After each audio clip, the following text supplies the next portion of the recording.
안녕하세요. 옛이야기입니다. 오늘도 와주셔서 감사합니다. 옛이야기 채널은 사연 읽어주는 남녀 채널에서 지금은 삭제되어 들을 수 없는 21년도에 소개해드린 사연 중 베스트 사연만 뽑아 다시 읽어드리는 채널입니다. 구독과 좋아요 부탁드리며 오늘의 사연 바로 시작하겠습니다. 저는 나이 50이 훌쩍 넘었을 때 한 여자에게 프로포즈를 받았습니다. 조카가 봉사활동 다니는 곳에서 알게 된 여자였는데 늙은이 노총각 삼촌이 안쓰러워 만남을 주선한 것이었죠.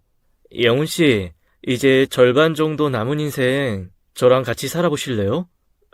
미숙씨, 나이 50 넘게 먹을 동안 여자를 만나더라도 결혼은 한 번도 생각해 본 적 없던 제게 미숙씨가 결혼을 하자고 했습니다.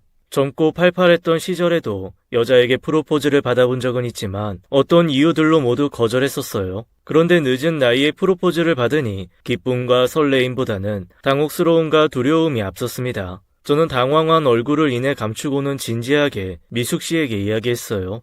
미숙씨, 정훈이한테 들어서 아시겠지만 제가 겉은 멀쩡해 보여도 속은 아주 상태가 말이 아닙니다. 이제 겨우 암 완치된 지 2년밖에 안 됐고요. 지금이야 멀쩡하지만 또 언제 다시 발병해서 미숙씨 고생시킬지 알 수가 없어요. 저는 심각하게 이야기했지만 미숙씨는 그런 건 아무 상관없다는 표정으로 말하더군요. 겨우 그것 때문에 저랑 연애하면서 결혼해 기억자도 안 꺼낸 거였어요. 정훈이가 삼촌은 슈퍼 히어로라던데 그런 사람이 겨우 암이 무서워서 제 프로포즈를 거절하신다고요? 영훈씨, 우리 벌써 인생의 절반을 넘게 살았어요. 그런데 무서울 게 뭐가 있어요? 저는 영훈씨가 좋은 사람이라는 걸 알고 있고 영훈씨도 저를 많이 사랑하고 있다는 걸 아는데 우리 이제 한 집에서 같이 살아봐요. 미숙씨의 차분하고 조용한 말투에 지난 세월이 주마등처럼 지나갔습니다. 어릴 적 남보다도 못한 부모 아래에서 6살 많은 누나와 함께 자란 세월은 제 인생의 가장 지독한 기억으로 남아있습니다. 아버지는 대놓고 바람을 피우시며 엄마 속을 박박 긁어놓으시고 이 일로 부부싸움이 나기라도 하면 바람핀 주제에 엄마 얼굴에 손찌검을 하는 파렴치한이었어요. 그런 몹쓸 아버지의 피가 내 몸에 흐르고 있다는 생각만으로도 몸소리가 쳐질 만큼 아버지가 싫었습니다. 행여나 무의식 중에 그런 아버지를 닮을까봐 두려운 마음마저 늘 간직한 채 살아왔어요.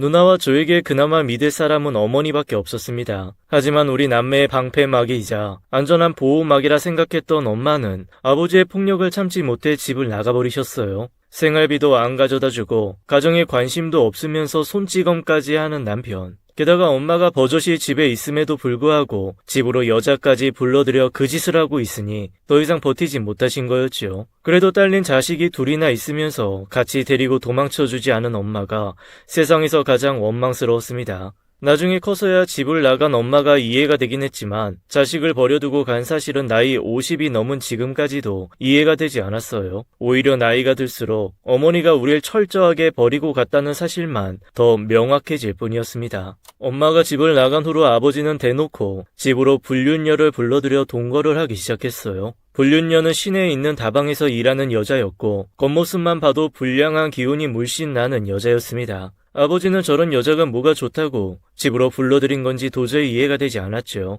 그 여자의 생김새는 턱이 뾰족하고 눈은 양 옆으로 쫙 찢어진 데다 입술은 메기처럼 튀어나와 있었어요. 어린 나이에도 그 여자를 보며 못생겼다는 생각이 절로 들었습니다. 눈은 시퍼렇게 칠하고 귀에는 주먹만한 링 귀걸이를 달고 다니는데 흡사 만화 영화에 나오는 괴물과 같았습니다. 누나와 저는 우리끼리만 있을 때 아버지의 여자를 맥이라고 불렀어요. 아버지가 여자를 처음 데리고 온 날 누나와 제가 아버지의 여자를 쳐다보고 있으니 아버지가 저희들에게 말했습니다. 너네 엄마가 니들 버리고 나가서 내가 새 엄마 데리고 들어온 거니까 예쁜 누나 말 잘 듣고 있어. 아버지는 낮에 일 나가야 되니까 배고프면 예쁜 누나한테 뭐 좀 해달라고 하고. 뭐야, 자기 나 애들 보모하라고 이 집에 데리고 온 거야? 나 그냥 갈래. 아이, 왜 또 그래? 아이, 알았어. 아이, 잠깐만 기다려봐. 아버지는 주머니에서 주섬주섬 돈을 꺼내어 그 여자의 옷가슴에 넣어주더군요. 매기는 아버지가 돈을 줄 때마다 좋다고 입꼬리를 올렸고 아버지가 출근한 후엔 저희 남매에게 손을 올렸습니다. 매기의 폭력을 아버지에게 일러봤자 더 큰 보복으로 돌아오는 걸 알게 된 후엔 아버지께 고하게 되지 않더군요. 그리고 사실 아버지께 고해봤자 아버지는 매기에게 아이 살살 좀 해 라는 한마디만 할 뿐이었죠. 아버지의 돈만 좋아하는 매기가 우리 남매에게 먹을 것을 줄 리가 없었고 그 당시 중학생, 초등학생이었던 저희 남매는 알아서 먹고 살아야 했어요. 그나마 다행인 것은 아버지의 명으로 매기가 집에 라면과 계란을 사다 두곤 했기에 그 라면으로 거의 매 끼니를 해결할 수 있었습니다. 그 당시 중학생이었던 누나가 라면을 끓여주어 둘이 라면 하나를 나눠 먹으며 끼니를 때웠던 기억이 많이 납니다. 하루는 학교 끝나고 집 앞 공터에서 놀다가 들어간 날이었어요. 오줌이 너무 마려워 발을 동동 굴리며 집에 후다닥 뛰어 들어갔죠. 손과 발에 흙이 묻어 있었고 화장실에 도착하자마자 그대로 바지를 내려 소변을 봤습니다. 급한 소변을 해결하고 나니 얼마나 개운하고 후련한지 기분마저 좋아졌죠. 앞으로 제게 어떤 일이 생길 줄도 모른 채 누나에게 배가 고프다며 라면을 끓여달라고 졸랐습니다. 누나가 라면 불을 올리는 동안 저는 화장실에서 흙을 털어내고 씻었어요. 그때 매기가 안방에서 나오며 신발장을 한번 바라보더니 욕을 하며 다짜고짜 욕실로 들어와 저를 발로 찼습니다. 부엌에 있던 누나도 깜짝 놀라 달려와 저를 더 때리려는 매기를 온몸으로 막았습니다. 매기는 더 화가 났는지 누나를 사정없이 때리기 시작했고 누나는 살겠다고 버둥대었어요. 그러다 버둥대는 누나의 손톱이 매기 얼굴을 스치었는지 매기 얼굴에 생채기가 났고 매기는 아주 무서운 얼굴로 누나를 거칠게 밀어버렸어요. 그 바람에 라면 냉비가 떨어지며 누나 위로 떨어져 끔찍한 사고가 났습니다. 누나는 비명을 질렀고 저는 울면서 급하게 수돗물을 틀어 바가지에 물을 담아 누나에게 부었어요. 매기는 다친 누나는 안중에도 없이 신발장으로 걸어가더군요.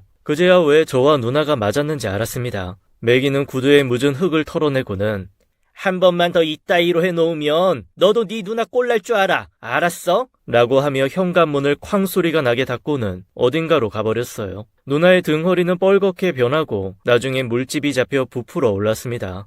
누나 병원 가자. 괜찮아. 안 가도 돼. 살갗이 다 벗겨지고 빨개졌는데 어쩌려고 그래. 빨리 병원에 가자. 제발. 병원 가도 치료 못 받아. 왜? 병원은 다친 사람 치료해주는 곳이잖아. 그렇긴 한데 돈 없으면 치료 못 받아. 저는 누나의 비밀 상자를 가지고 와 상자 속에서 동전을 모두 꺼내어 주머니에 넣고는 누나에게 신발을 신겨주었습니다. 시내에 있는 병원 중에 어릴 때 엄마와 함께 다니던 소아과에 가게 되었어요. 병원 의사에게 보여주니 얼굴을 찌푸리며 얼마나 아프겠냐며 상처를 조심조심 치료해 주었어요. 그리고 약을 지어 주었죠. 치료를 받은 후에 수납을 해야 하는데 우물쭈물 서 있으니 간호사가 약값하라며 돈을 내어주었습니다. 의사 선생님이 주라고 했다고요. 그리고는 다음에 방문할 날짜를 알려주며 소독을 받으러 오라고 했습니다. 게다가 계산은 안 해도 되니 그냥 가라고 했어요. 크게 다친 상태로 부모도 동반하지 않고 행색이 초라한 남매가 병원에 오니 당연히 치료비도 없을 거라 생각한 모양이었는지 그 의사가 저희 남매에게 친절을 베푼 것이었죠. 그동안 살면서 나쁜 어른만 만나온 저희 남매는 세상에 이런 좋은 사람도 있구나를 새삼 깨달으며 집으로 돌아왔습니다. 그 후로도 몇 번 더 소독을 받으러 갔지만 누나는 등과 허리에 큰 화상 자국이 남은 채로 살아야 했어요. 그날 내가 흙놀이를 하지 않았더라면, 매기의 신발을 밟지 않았더라면, 누나에게 라면을 끓여달라고 하지 않았더라면 이런 일도 없었을 텐데 하는 후회를 매일 했습니다. 아버지는 누나가 다친 걸 나중에 알게 되었고 이 일로 매기와 말다툼을 하게 되었어요. 매기는 모든 걸 우리 남매 탓으로 돌렸고 우리는 반박을 했지만 아버지는 누구 편도 들어주지 않은 채 집을 나가버리셨어요. 그리고 호랑이 연고를 사가지고 오셨죠. 물가에 내놓은 자식 마냥 키우던 아버지가 딴에는 자식 걱정이 되었던 건지 약을 사오니 우리 남매는 서로 얼굴만 쳐다보며 의아해했습니다. 아마도 누나도 저처럼 속으로 아버지가 우리를 생각해 주는구나 그런 생각을 했지 싶었습니다. 하지만 그런 생각도 잠시, 아버지의 막말에 그 생각도 금세 꺼져버렸죠.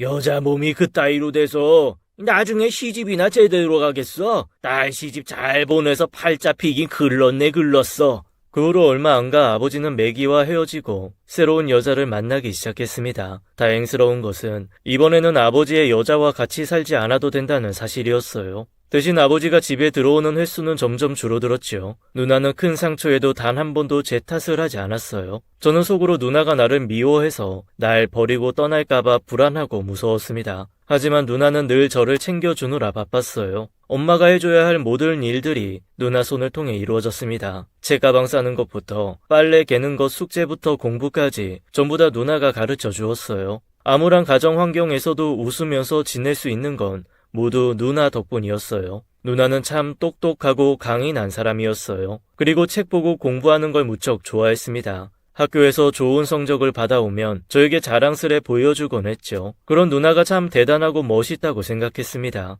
누나는 저에게 없어서는 안 될 보호자이고 엄마이고 아버지이고 누나였어요. 누나는 성적이 좋았지만 상고로 진학했습니다. 영훈아, 나는 부모님이 뒷바라지 못해줘서 공부를 끝까지 못하지만 너는 누나가 뒷바라지 해줄 수 있어. 그러니까 공부 열심히 해. 우리가 이 시궁창에서 벗어나려면 공부하는 길밖에 없어. 누나 말 무슨 말인지 알겠지? 저는 조용히 고개를 끄덕이며 누나 말대로 공부를 열심히 하기 시작했어요. 초등학교 때는 공부에 관심이 없었지만 중학교 때 가서는 누나 말대로 공부를 열심히 하다 보니 재미도 붙고 성적도 오르더군요. 누나는 25살이 되던 해에 같은 회사에 다니는 남자를 만나 결혼을 했어요. 나중에 안 사실이지만 누나는 매형이 결혼하자고 했을 때 처남인 저와 같이 살게 해주면 결혼하겠다고 조건을 걸었다고 합니다.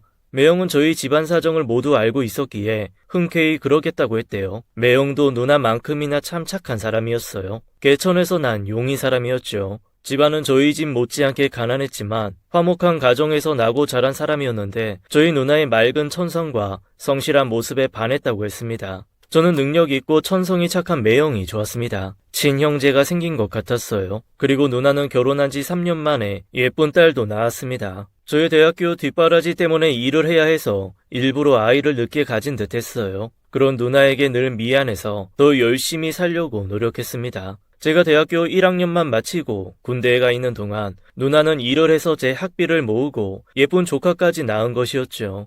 누나는 정말 대단한 사람이었어요. 열심히 살지 않은 날이 단 하루도 없는 사람이었습니다. 그런 누나에게 보답하려면 군대 제대도 하고 대학 졸업도 해서 하루빨리 취업해야 한다고 생각했어요. 그래서 군대에 갇혀 있는 그 시간들이 무척 답답하게 느껴졌습니다. 어찌저찌 군대 제대한 날이 오더군요. 24살, 다시 대학을 다니며 누나의 지원을 받아 공부를 하게 되었습니다. 누나가 낳은 딸 정은이는 천사처럼 너무 예쁘고 귀여웠어요. 공부하다가 힘이 들 때면 가끔 조카 사진을 꺼내어 보며 기운을 내곤 했습니다. 저는 대학교에 들어가서도 공부를 게을리하지 않았어요. 좋은 성적을 받아 좋은 회사에 들어가는 것이 누나의 고생에 보답하는 길이라고 생각했습니다. 남들 다 하는 연애도 마다하고 오로지 앞날만 생각했어요. 그 당시 제 인생의 낙은 연애도 대학 동아리 활동도 뭣도 아니었어요. 조카와 놀아주는 게 제 인생의 낙이었습니다. 누나랑 하나도 안 닮은 것 같은데 신기하게 정훈이는 날 닮은 것 같아. 참 신기하네. 그러게 말이야. 아무래도 우리 정훈이가 외가 쪽 피를 물려받았나 보네. 우리 저남 잘생겼으니까 우리 정훈이도 나중에 한 인물 하겠는데? 우리 네 사람의 행복에 절정의 나날을 보내고 있었어요. 잘나가는 회사에 취직했을 때 누나는 자신이 합격한 것 마냥 기뻐했고 제가 첫 월급을 가져다 주었을 땐 그 돈을 가슴에 꼭 안고는 눈물을 흘렸습니다. 아마도 지난날의 누나의 고생이 떠올라 가슴이 벅차 오르는 듯 싶었습니다. 그 후로도 계속 누나에게 월급을 가져다 주었어요. 누나는 제가 월급을 가져다 줄 때면 무척 행복해했어요. 단 한 번도 마다하지 않았죠. 그렇게 꼬박 1년 정도 시간이 흘렀을 무렵 누나가 제 앞에 통장 하나를 내밀었습니다. 영훈아, 돈 벌면 꼭 은행에 저금해서 저축해야 돼. 지금까지 네가 준 돈 한 푼도 안 빼고 여기에 저금했어. 제가 성인이 되었어도 누나는 저를 걱정해주고 제가 잘 살기 위한 방법들까지 일일이 알려주었어요. 누나에게 저는 여전히 어린 동생이었나 봅니다. 누나의 가르침대로 저는 저축을 꾸준히 했어요. 취업한 지 1년 만에 저는 독립을 했습니다. 그동안 나이 많은 처남을 데리고 같이 살아준 매형은 보살이었습니다. 눈칫밥 한 번 주지 않고 저를 데리고 살아주었으니 얼마나 감사한지요. 새로 얻은 한 칸짜리 새방에서 참 열심히도 살았습니다. 누나에게 배운 대로 아껴 쓰고 저축하며 열심히 살았어요. 그러던 어느 날 누나가 명절이라 시댁에 방문하게 되었습니다. 저는 누나가 시댁에 간 사이 단칸방에서 휴식을 만끽하며 누나가 돌아오면 누나네 집에서 명절을 보내려고 했어요. 제가 중학교 3학년이 되던 해에 아버지가 돌아가셨기에 저에게 남은 가족이라고 누나밖에 없었고 제가 명절에 만날 수 있는 가족도 누나네 가족밖에는 없었습니다.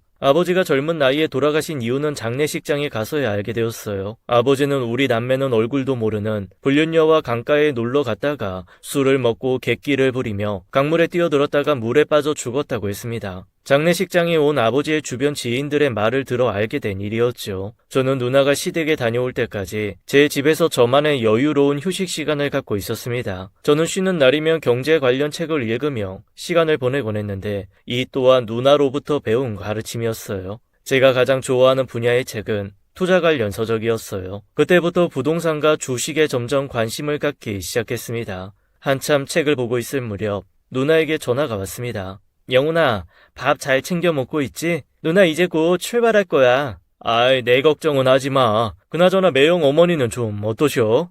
똑같아. 여전히 힘드신가 봐. 그래, 매영이 걱정이 많겠네. 아무튼 조심히 올라와.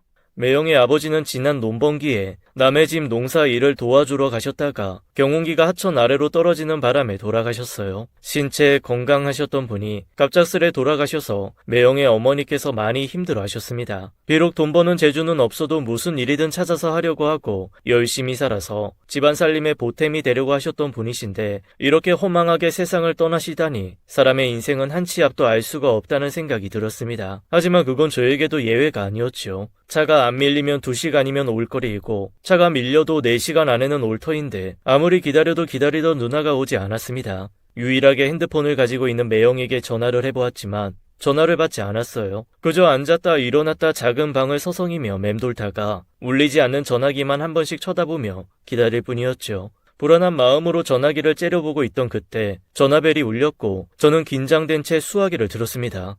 여보세요. 누나? 김양훈 씨 되시나요? 김지영 씨 가족이 차 사고로 인해 응급실에 실려오셨어요. 네, 차 사고요? 거기가 어디죠? 땡땡병원 장례식장으로 오시면 됩니다.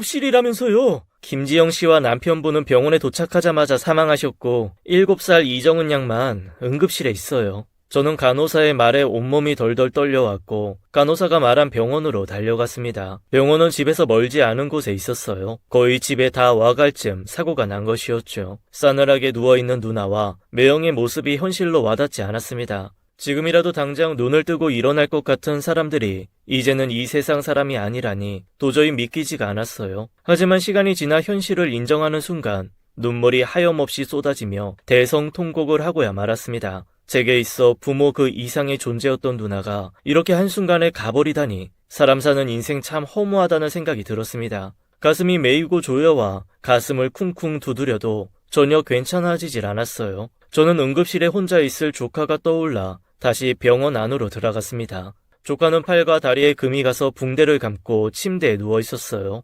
정훈아, 삼촌 왔어. 정훈이 괜찮아? 삼촌. 정훈이는 저를 보자마자 꾹 참아온 눈물을 터뜨렸어요. 엄마 아빠를 찾는 아이에게 아무 대답도 해주지 못했습니다. 장례식이 어떻게 지나갔는지도 모르게 시간이 흘렀고 정훈이를 집에 데리고 온 후에야 다시 현실 감각이 돌아온 듯 했어요. 조카를 맡아줄 친인척은 저뿐이었고 저는 어쩔 수 없이 조카를 보육원에 맡기게 되었습니다. 삼촌이 주말마다 정훈이 보러 올게. 선생님 말씀 잘 듣고 있어. 삼촌, 꼭 나 보러 와야 해. 알겠지? 저와 떨어지기 싫어하는 정훈이를 뒤로하고 보육원을 나왔습니다. 그리고 매주 주말이면 정훈이를 보러 갔어요. 정훈이는 씩씩하게 보육원 생활에 잘 적응해갔고 그곳에서 잘 지내는지 제가 방문할 때마다 얼굴이 무척 밝아서 내심 안심이 되었습니다. 그렇게 한 달 정도의 시간이 흘렀을 무렵 보육원 선생님이 저를 따로 불렀습니다. 정훈이가 아무래도 친구들한테 따돌림을 받는 것 같아요. 따돌림이요? 정훈이가요? 워낙 성격이 밝고 착해서 누군가에게 미움을 살 만한 아이가 아니었기에 보육원 선생님의 이야기는 저를 놀라게 했습니다. 사실 삼촌분이 매주 정훈이 보러 오시는 게 그 원인인 것 같아요. 이곳 아이들 중엔 찾아와 줄 사람이 없는 아이들도 있어서 정훈이 질투하는 거죠. 솔직히 그동안 저희 보육원에 아이 맡겨놓고 이렇게 자주 오시는 분도 안 계셨고요. 다들 처음에야 자주 오지 한두 달만 지나도 다들 발길이 뜸해지세요. 무슨 말씀인지 알겠습니다. 저는 그날 정훈이를 만나 알아들을 수 있게 찬찬히 이야기를 했어요. 그날 본 정훈이의 표정은 밝았고 따돌림의 흔적 따윈 찾아볼 수 없었습니다. 정훈아, 삼촌이 이제는 자주 못 올 것 같아. 왜? 삼촌이 자주 오면 정훈이 친구들이 싫어해. 정훈이가 여기서 잘 지내려면 친구들이랑 사이가 좋아야 하는데 삼촌 때문에 사이가 나빠지면 안 되잖아. 싫어.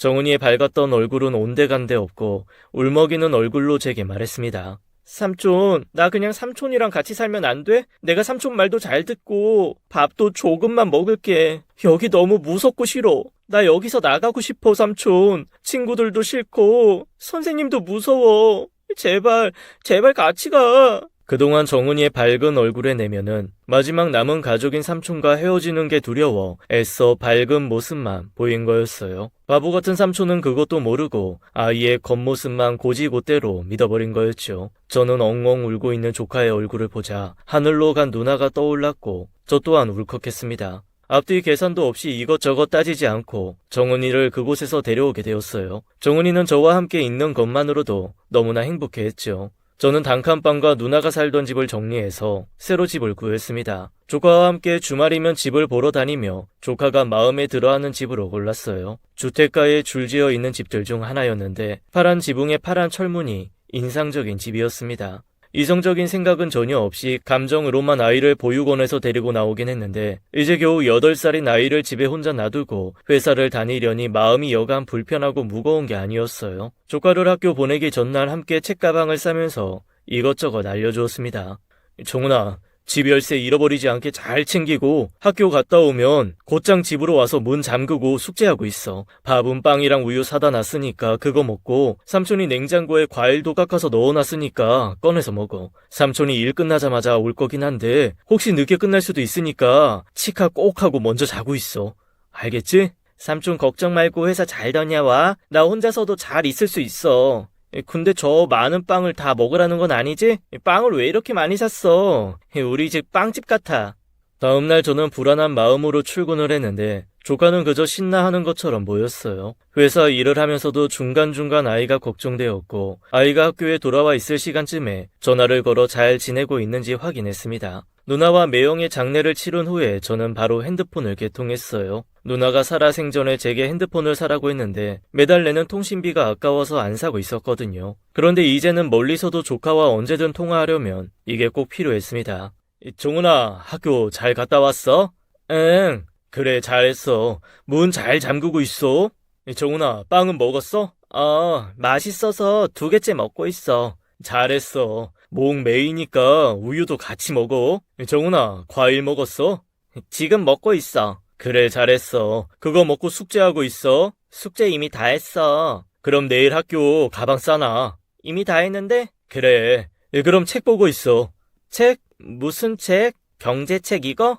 아, 참 책이 없구나. 다음 주말에 삼촌이랑 책 사러 가자. 삼촌 이제 곧 퇴근하니까 조금만 기다려.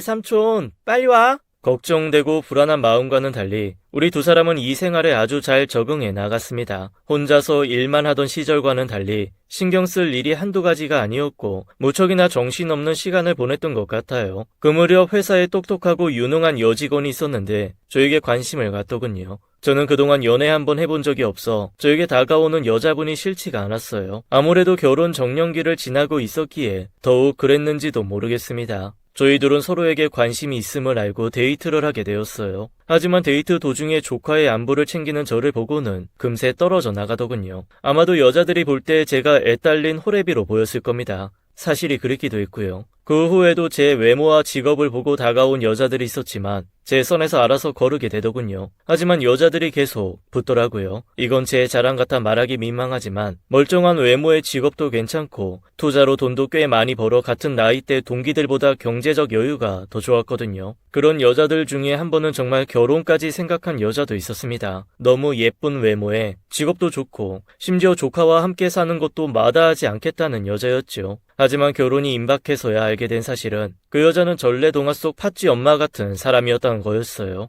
결국 그 일을 겪고 나니 더 이상 누군가와 새 가정을 꾸린다는 게 저에게는 사치로 느껴졌고 조카를 잘 키워 남은 여생 홀로 행복하게 사는 게 내 사명이구나 하고 살았습니다. 제 조카는 누나를 닮아 아주 명석하고 똑똑하고 착한 아이였어요. 그리고 제 말이라면 아주 잘 듣는 착한 아이였죠. 보육원 다닐 때 저에게 잘 보이려 웃는 모습만 보이던 7살 아이가 떠올라 제게 잘 보이려고 애쓰는 건 아닐까 싶어 한편으로는 마음이 짠하기도 했습니다.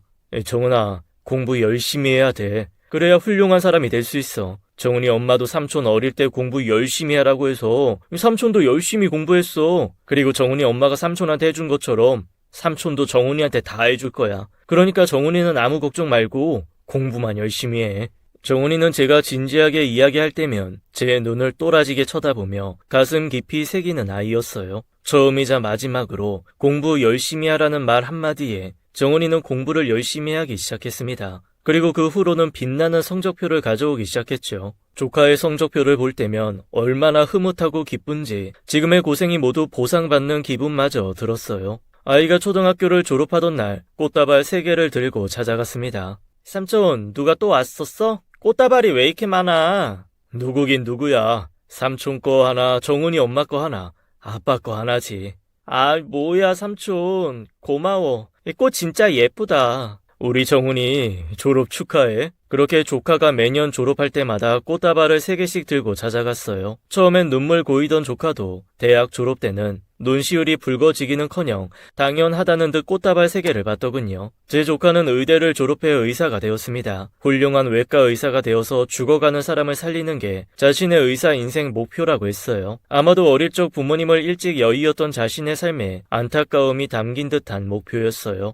조카가 인턴 생활을 할 무렵 잠도 잘 못 자고 고생하는 조카가 안쓰러워 홍삼을 사서 손에 들려주고 돌아오던 날이었어요. 집에 도착해 계단을 오르는데 왜 이렇게 속이 메스껍고 기운이 쭉 빠지는지 빨리 집에 들어가 쉬고 싶다는 생각만 들었습니다. 잠을 푹 자고 일어나면 괜찮아지겠지 하며 한동안 푹 쉬었는데도 피곤함이 가시지 않았어요. 소화도 잘 안 되고 입맛도 점점 없고 몸무게도 빠지니 제 모습을 본 조카가 병원을 가보라고 난리를 쳐서 어쩔 수 없이 병원에 가보게 되었어요. 그리고 암 진단을 받아 집으로 돌아오게 되었죠. 47살의 암이라니 겉은 멀쩡한데 속이 망가지고 있다는 사실에 놀랐습니다. 조카가 걱정할까봐 말은 못하고 혼자서 몰래 치료를 받으러 다녔어요. 앞으로 건강관리를 좀 잘해야겠다는 생각이 들었습니다. 결국 복강경으로 위를 절제하고 항암 치료까지 받게 되니 조카도 이 사실을 알게 되었어요. 조카 모르게 하려고 보호자도 회사 동료에게 부탁해놨는데 수술 며칠 전 집으로 걸려온 전화 한 통에 들통이 나고 만 것이었어요. 늘 밝은 얼굴만 보여주던 조카가 세상에서 가장 슬픈 표정을 지으며 저를 바라보았습니다. 야, 이 녀석아. 누구 죽으러 가냐? 살려고 수술 받으러 가는 건데 왜 그렇게 슬퍼해? 삼촌이 나 키우느라 고생을 너무 많이 했나 봐. 그래서 이렇게 아픈가 봐. 별소리 다 하네. 삼촌 이 정도로 끄떡 없다. 걱정 말고 너답게 웃으면서 기다려. 수술용 침대에 옮겨가기 전 조카와 대화를 나누고 수술실로 들어갔어요. 그 후로 조카는 시간이 날 때마다 저를 보러 왔고 조카의 지극정성 간호를 받으며 몸을 회복시켜 나갔어요. 조카의 간호를 받고 있자니 살아생전 아버지의 매질로부터 나를 보호해주던 누나가 떠올랐습니다. 누나의 따뜻한 품이 그리웠습니다. 내가 보호해야 할 조카로부터 보호를 받고 있자니 누워있기가 쑥스럽고 누나에게 미안한 마음마저 들었습니다. 아무쪼록 조카 고생 안 시키려면 내가 악착같이 치료받아서 하루빨리 나아야겠다는 생각이 들었어요. 수술도 무사히 잘 되었고 약발이 잘 받아서인지 암 치료도 잘 되어갔죠. 몇 년이 지나 거의 완치 판정을 받아갈 즈음 조카가 신랑감이라며 남자가 봐도 멋있고 듬직해 보이는 사람을 데려왔습니다. 아이, 어서 와요. 절 받으십시오, 아버님. 아이, 아버님이라니. 정은씨 이렇게 잘 키워주셨으니 아버님 맞으시죠? 아유, 얘 결혼도 안 했는데 아버님 소리를 들어보는구만. 기분 나쁘시라고 드린 말씀은 절대 아닙니다. 정은씨한테 삼촌 이야기 듣고 정말 감동받았습니다. 그래서 꼭 만나 뵙고 싶었고요. 존경합니다. 그럼 당연히 존경해야지. 8살짜리 어린 조카 걷어서 의사 만드는 게 그게 뭐 아무나 할 수 있는 일인 줄 알아? 게다가 삼촌은 나 때문에 아직까지 노총각이라고. 우리 삼촌 희생의 결정체야. 뭐 노총각? 희생의 결정체? 아이, 너 말이 너무 심한 거 아니냐? 정은이의 똑 부러지는 성격답게 인성 바르고 듬직한 신랑감을 잘 데려왔더군요. 조카 사이는 불쌍한 사람 가요할 줄 아는 자비로운 사람이었습니다. 조카 사이를 보고 있으면 어린 시절 동전 몇 입 가지고 화상 입은 누나를 데리고 갔던 병원에 원장님이 떠올랐습니다. 그래서 더 마음에 들었어요. 그 둘은 결혼 후 예쁜 가정을 꾸려 나갔습니다. 그리고 조카와 조카 사위는 의료 봉사를 다니곤 했는데 그곳에서 만난 간호사를 저에게 소개시켜 주었습니다. 그렇게 만난 사람이 바로 미숙 씨였어요. 미숙 씨는 백의의 천사라는 단어가 잘 어울리는 사람이었습니다. 어려운 사람들을 도울 줄 알고 사람들을 돕는 것에서 행복감을 느끼는 사람이었죠. 그런 사람이 저 같은 노총각이 좋다고 결혼을 하자고 한 것이었어요. 사실 저도 미숙 씨를 많이 사랑하고 있었기에 결혼 생각을 안 해본 건 아니었지만 그동안 살아오면서 어떠한 사명감 때문에 연애와 결혼을 거부하고 있던 터라 결혼이라는 것이 무척 낯설게 느껴졌어요. 늦은 나이에 결혼해서 아이를 가질 수 있는 것도 아닌데 이제 와서 결혼하는 게 무슨 의미가 있나 싶은 생각도 들었습니다. 하지만 미숙 씨와 더 오래 함께 있고 싶은 마음에 결혼이라는 걸 하게 되었어요. 결혼 생활은 생각보다 훨씬 좋았고 미숙 씨와 함께 다니는 봉사활동도 제 인생을 의미 있게 만들어 주었습니다. 남은 여생 평생 이렇게 어려운 사람들 도우면서 살아야겠다는 생각이 들었어요. 제가 결혼을 한 지 3개월쯤 지났을 때 조카의 임신 소식을 듣게 되었어요. 제 손주가 생긴 것 마냥 기뻤습니다. 그런데 저희 가족에게도 깜짝 선물이 생기게 되었어요. 40을 훌쩍 넘긴 아내가 아기를 갖게 된 일이었죠. 너무 노산이라 걱정되지만 아기는 아내 뱃속에서 건강하게 잘 자라고 있다고 했습니다. 뜻하지 않게 저희 집안에 겹경사가 생기게 되었네요. 저와 아내는 아이의 태명을 하늘이라고 지었어요. 하늘이 준 선물이라 생각해서 그렇게 짓게 되었습니다. 조카도 아내도 곧 출산을 앞두고 있어요. 둘 다 부디 건강하게 출산할 수 있길 바라며 하늘에 기도를 합니다. 누나, 하늘에서 잘 지내지? 우리는 다들 잘 지내고 있어. 누나랑 매형 가고 정훈이랑 나 열심히 살았어. 이제는 곧 우리 가족이 6명이 될 것 같아. 모두 건강하게 출산할 수 있게 누나가 우리 가족 지켜줘. 지금까지 그랬던 것처럼. 얼마 전에 정훈이가 나한테 고맙대. 자기 잘 키워주셔서 감사하대. 나 눈물 날 뻔했어. 그런데 나도 누나한테 고마워. 나 잘 키워줘서 진심으로 감사해. 지금까지 옛 이야기였습니다. 끝까지 함께 해주신 여러분 감사드리며 저희는 다음 사연으로 돌아올게요. 감사합니다.